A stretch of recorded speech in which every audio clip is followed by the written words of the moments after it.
നിർവഹണം ചെയ്തുകൊണ്ടിരിക്കുന്ന ആശാ വർക്കർമാരുടെ അവരുടെ ന്യായമായ ആവശ്യങ്ങൾക്ക് വേണ്ടിയുള്ള ഈ സമരത്തിന്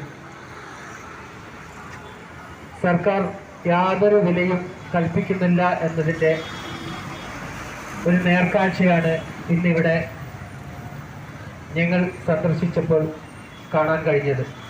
ശമ്പളവുമാണ് ഗവൺമെന്റിൽ നിന്ന് നിങ്ങൾക്ക് ലഭിക്കേണ്ടത്.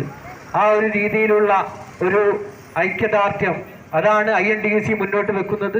INTUCയുടെ യുവജന വിഭാഗത്തിൻ്റെ പ്രധാനപ്പെട്ട ഒരു നിർദ്ദേശമാണ് നിങ്ങൾക്ക് വ്യക്തമായിട്ടുള്ള ഒരു ഓണറേറിയവും നിങ്ങളെ തൊഴിലാളികളായി അംഗീകരിക്കുകയും ചെയ്യുക എന്നുള്ളത്.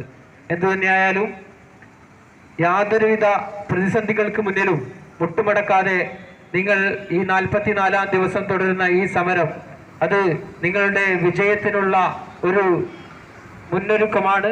നിങ്ങളുടെ ഈ സമരം പൂർണ്ണമായും വിജയത്തിലെത്തുമെന്ന കാര്യത്തിൽ യാതൊരു സംശയവുമില്ല.